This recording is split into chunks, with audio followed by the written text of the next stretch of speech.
നമസ്കാരം. വേദാംഗ ജ്യോതിഷത്തിലെ അമൂല്യമായ അറിവുകളും ആധ്യാത്മിക ജ്ഞാന ഉപദേശങ്ങളും പകർന്നു തരുന്ന പ്രശാന്തം ആസ്ട്രോ ചാനലിലേക്ക് ഏവർക്കും സ്വാഗതം. ഈ ചാനൽ ഇതുവരെയും സബ്സ്ക്രൈബ് ചെയ്യാത്തവർ ഇപ്പോൾ തന്നെ സബ്സ്ക്രൈബ് ചെയ്യുക. നോട്ടിഫിക്കേഷൻ ലഭിക്കുന്നതിനായി ബെൽ ബട്ടൺ അമർത്തുമല്ലോ. ഒപ്പം ചാനൽ ലൈക്ക് ചെയ്യുക, ഷെയർ ചെയ്യുക, കമൻറ്റ് ചെയ്യുക. കൊല്ലവർഷം 1199 എടവ സംക്രമം ആയില്യം നക്ഷത്രത്തിലാണ്.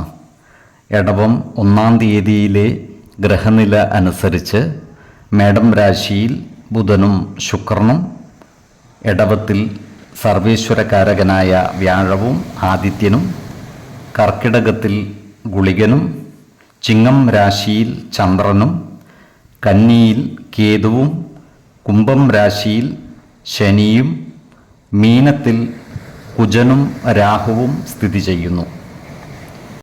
ആയില്യം നക്ഷത്രത്തിൽ ജനിച്ചവർക്ക് എടവമാസം പൊതുവെ ഗുണഫലങ്ങൾ കൂടിയിരിക്കും. ഈ നക്ഷത്രക്കാർക്ക് കർമ്മ മേഖലയിൽ ഉണ്ടായിട്ടുള്ള തൊഴിൽ തടസ്സങ്ങളും മറ്റും പരിഹരിക്കപ്പെടുന്നതാണ്. തൊഴിലിടങ്ങളിൽ സഹപ്രവർത്തകരുടെ പരിപൂർണ സഹകരണം ലഭിക്കുന്നതുമാണ്. ഫാക്ടറികളിലും മറ്റും ജോലി ചെയ്യുന്നവരുടെ ആനുകൂല്യങ്ങൾ പുനഃസ്ഥാപിക്കപ്പെടുകയും വരുമാനത്തിൽ വർധനവ് ഉണ്ടാകുന്നതുമാണ്.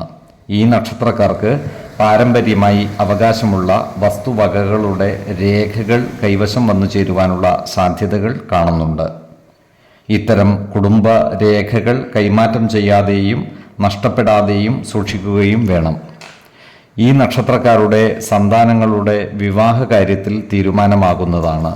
വിശ്വാസികളായവർക്ക് ജാതക പരിശോധന ചെയ്ത് വിവാഹ കാര്യത്തിൽ അനുയോജ്യമായ തീരുമാനം എടുക്കാവുന്നതുമാണ്. നക്ഷത്രപ്പൊരുത്തം, പാപസാമ്യത, കുജദോഷം, ദശാസന്ധി ദോഷം, മനപ്പൊരുത്തം, മറ്റു കാര്യങ്ങൾ എന്നിവ കൂടി പരിഗണിച്ച് ഉചിത തീരുമാനമെടുക്കാവുന്നതാണ്.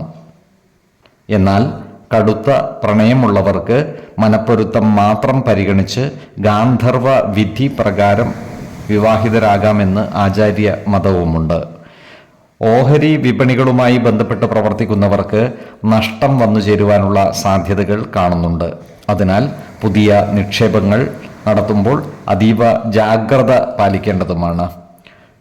കുടുംബത്തിലെ ഗുരുജനങ്ങളുടെ വിയോഗം ഈ നക്ഷത്രക്കാരുടെ മനസ്സിനെ അസ്വസ്ഥമാക്കുവാൻ ഇടയുണ്ട്. ഇത്തരം സന്ദർഭങ്ങളിൽ മാനസിക പിരിമുറുക്കം ഒഴിവാക്കി സമചിത്തതയോടെയും ആത്മവിശ്വാസത്തോടെയും മുന്നേറുവാൻ പരിശ്രമിക്കേണ്ടതുമാണ്. 3, 16, 29 തീയതികൾ അനുകൂലമാണ്. മകം നക്ഷത്രത്തിൽ ജനിച്ചവർക്ക് എടവമാസം പൊതുവെ ഗുണഫലങ്ങൾ കൂടിയിരിക്കും. ഈ നക്ഷത്രക്കാർ ഏതു പരിതസ്ഥിതികളെയും അനുകൂലമാക്കിയെടുത്ത് പ്രവർത്തിക്കുന്നതായി കാണാം. ധൈര്യവും ആവേശവും ഇവരുടെ പ്രവർത്തനങ്ങളെ മികവുറ്റതാക്കുന്നതായും കാണാം. ക്രിയാത്മകമായ പ്രവർത്തനങ്ങളാൽ എല്ലാവരുടെയും ഇഷ്ടം നേടിയെടുക്കുവാൻ ഇവർക്ക് സാധിക്കുന്നതുമാണ്. ഏറ്റെടുക്കുന്ന എല്ലാ കാര്യങ്ങളും വിജയകരമായി പൂർത്തീകരിക്കുവാൻ ഇവർക്ക് കഴിയും. സാമ്പത്തിക കാര്യങ്ങൾ കൈകാര്യം ചെയ്യുമ്പോൾ അതീവ ശ്രദ്ധ പുലർത്തുന്നത് ഗുണകരമായിരിക്കും. അമിത ചിലവുകൾ പരമാവധി നിയന്ത്രിച്ചു നിർത്തേണ്ടതുമാണ്. ഭൂമി ക്രയവിക്രയം ചെയ്യുന്നതിനായി പണം ചിലവഴിക്കുവാൻ ഇവർ തയ്യാറാകുന്നതാണ്. എന്നാൽ ഇടപാടുകൾക്കായി കണ്ടെത്തുന്ന ഭൂമിയുടെ നിയമ സാധുതകൾ കൃത്യമായി മനസ്സിലാക്കേണ്ടതുമാണ്. വേണ്ടി വന്നാൽ ഒരു നിയമജ്ഞനിൽ നിന്നും നിയമ ഉപദേശം തേടുന്നതും ഗുണകരമായിരിക്കും. ജോലിസ്ഥലത്ത് മേലധികാരികളുടെ ഇഷ്ടത്തിനനുസരിച്ച് പ്രവർത്തിക്കുവാൻ ഇവർക്ക് കഴിയുന്നതാണ്. പൊതുവെ എല്ലാവരോടും നല്ല രീതിയിൽ പെരുമാറുവാൻ ഇവർക്ക് സാധിക്കുന്നതുമാണ്. കുടുംബ ജനങ്ങളുടെയും സുഹൃത്തുക്കളുടെയും കാര്യങ്ങളിൽ ഇടപെടുവാനും അവർക്കാവശ്യമായ സഹായ സഹകരണങ്ങൾ ചെയ്തു കൊടുക്കുവാനും ഇവർ മടി കാണിക്കുകയില്ല. എന്നാൽ അമിതമായ ആത്മവിശ്വാസത്താൽ എടുത്തുചാടി ഒരു കാര്യവും ചെയ്യാതിരിക്കുവാൻ പ്രത്യേകം ശ്രദ്ധിക്കേണ്ടതുമാണ്. കാലത്തിനനുസരിച്ച് കർമ്മ മേഖലയിലും അനുകൂലമായ മാറ്റങ്ങൾ വരുത്തുവാൻ ഇവർ തയ്യാറാകുന്നതാണ്. സാങ്കേതിക പരിജ്ഞാനം നേടിയെടുക്കുവാനും നൂതന സാങ്കേതിക വിദ്യകൾ നടപ്പിൽ വരുത്തുന്നതിനും ഇവർ മുൻകൈയെടുത്ത് പ്രവർത്തിക്കുന്നതുമാണ്. 1, 16, 28 തീയതികൾ അനുകൂലമാണ്. പൂരം നക്ഷത്രത്തിൽ ജനിച്ചവർക്ക് ഇടവമാസം പൊതുവെ ഗുണഫലങ്ങൾ കൂടിയിരിക്കും. ഈ നക്ഷത്രക്കാർ ഏർപ്പെടുന്ന കാര്യങ്ങളിലെല്ലാം വിജയം വരിക്കുന്നതുമാണ്. ഇവർ ഏറ്റെടുക്കുന്ന എല്ലാ പ്രവൃത്തികളും കൃത്യനിഷ്ഠതയോടെയും സത്യസന്ധതയോടെയും ചെയ്തു പൂർത്തീകരിക്കുന്നതുമാണ്. അതുകൊണ്ട് തന്നെ ഇവർക്ക് മനസ്സുഖവും സമാധാനവും കൈവരുന്നതുമാണ്. ഈ നക്ഷത്രക്കാരുടെ കുടുംബത്തിൽ ഐശ്വര്യവും സമ്പത്തും വിളയാടുന്നതുമാണ്. കുടുംബ ജനങ്ങളുമായി നല്ല സ്നേഹബന്ധം നിലനിർത്തുവാൻ ഇവർക്ക് സാധിക്കുന്നതുമാണ്. ഈ നക്ഷത്രക്കാരായ കായിക താരങ്ങൾക്ക് കാര്യങ്ങൾ വളരെ അനുകൂലമാണ്. പ്രാദേശികമായി ക്ലബ്ബ് മത്സരങ്ങളിലും മറ്റു ജില്ലാതല മത്സരങ്ങളിലും സജീവ സാന്നിധ്യമാകുവാൻ ഇവർക്ക് സാധിക്കുന്നതുമാണ്. മികച്ച പരിശീലനത്തിലൂടെ അറിയപ്പെടുന്ന കായിക പ്രതിഭകളായി മാറുവാൻ ഇവർക്ക് സാധിക്കുന്നതുമാണ്. ഈ നക്ഷത്രക്കാർ മതപരമായ കാര്യങ്ങളിൽ പങ്കുകൊള്ളുകയും ഇത്തരം ആചാര അനുഷ്ഠാനങ്ങൾക്ക് നേതൃത്വം കൊടുക്കുകയും ചെയ്യുന്നതുമാണ്. ക്രിയാത്മകമായ പ്രവർത്തനങ്ങളിലൂടെ സമൂഹ മനസ്സിൻ്റെ അംഗീകാരം നേടിയെടുക്കുവാനും ഇവർക്ക് സാധിക്കുന്നതാണ്. എന്നാൽ ഈ നക്ഷത്രക്കാർ ആരോഗ്യകാര്യങ്ങളിൽ ഒരു പ്രത്യേക ശ്രദ്ധ പതിപ്പിക്കേണ്ട മാസമാണ് ഇടവം.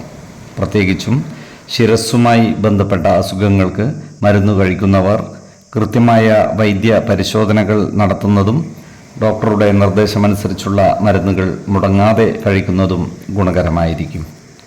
1, 12, 25 തീയതികൾ അനുകൂലമാണ്. ഉത്രം നക്ഷത്രത്തിൽ ജനിച്ചവർക്ക് ഇടവമാസം പൊതുവെ ഗുണഫലങ്ങൾ കൂടിയിരിക്കും. ഈ നക്ഷത്രക്കാർക്ക് കർമ്മ മേഖലയിൽ കാര്യങ്ങൾ അനുകൂലമാണ്. ബാങ്കിംഗ് മേഖലയുമായി ബന്ധപ്പെട്ട് പ്രവർത്തിക്കുന്നവർക്ക് ജോലിയിൽ പ്രമോഷൻ ലഭിക്കുവാനുള്ള സാധ്യതകൾ കാണുന്നുണ്ട്. ജോലിസ്ഥലത്ത് സഹപ്രവർത്തകരുടെ സഹായ സഹകരണങ്ങൾ ഇവർക്ക് ലഭിക്കുന്നതുമാണ്. അതുപോലെ കലാ സാംസ്കാരിക രംഗത്ത് പ്രവർത്തിക്കുന്നവർക്കും കാര്യങ്ങൾ അനുകൂലമാണ്.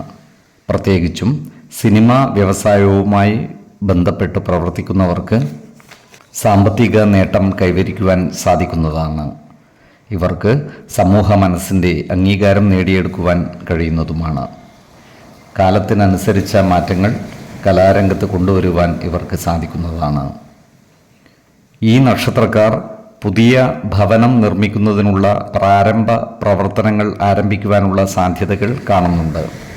വിശ്വാസികളായവർക്ക് ഭവന നിർമ്മാണത്തിനായി സ്ഥലം തിരഞ്ഞെടുക്കുമ്പോൾ വാസ്തു പരിശോധന നടത്തുന്നത് ഗുണകരമായിരിക്കും. ജ്യോതിഷ പ്രശ്നചിന്ത ചെയ്ത് സ്ഥലത്തിൻ്റെ ഗുണദോഷങ്ങൾ വിലയിരുത്തേണ്ടതുമാണ്. ഉത്തമ സ്ഥലത്ത് ഭവനം നിർമ്മിക്കുന്നതാണ് ഗുണകരമാവുക. വലിയ സാമ്പത്തികം മുടക്കി ഭവനം നിർമ്മിക്കുമ്പോൾ വാസ്തുശാസ്ത്രവിധി അനുസരിച്ച് പ്ലാനുകൾ തയ്യാറാക്കേണ്ടതും വാസ്തു കണക്കുകളിൽ കൃത്യത വരുത്തേണ്ടതുമാണ്. ഈ നക്ഷത്രക്കാർക്ക് പല വാഗ്ദാനങ്ങളും പാലിക്കാൻ കഴിയാതെ വരുവാനുള്ള സാധ്യതകൾ കാണുന്നുണ്ട്. അതിനാൽ വാഗ്ദാനങ്ങൾ നൽകുമ്പോൾ ജാഗ്രത പാലിക്കുന്നത് ഗുണകരമായിരിക്കും.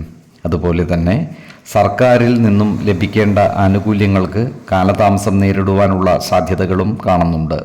അതിനാൽ ബന്ധപ്പെട്ട ഉദ്യോഗസ്ഥരെ നേരിൽ കണ്ട് കാര്യങ്ങൾ ദ്രുതഗതിയിലാക്കുവാൻ വേണ്ടത് ചെയ്യേണ്ടതുമാണ്. 4, 14, 28 തീയതികൾ അനുകൂലമാണ്.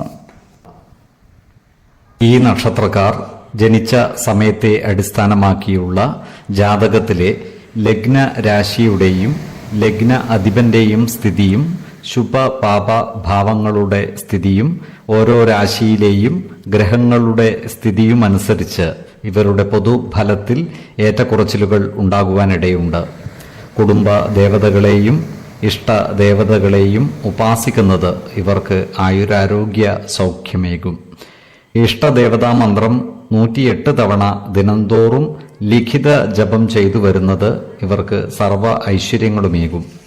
നല്ല വ്യക്തി സാധനകളോടെയും ഉപാസനകളോടെയും മുന്നേറിയാൽ സർവേശ്വരാനുഗ്രഹത്താൽ ഇവരുടെ സർവ്വ കാര്യങ്ങളും മംഗളകരമാകും. നന്ദി, നമസ്കാരം.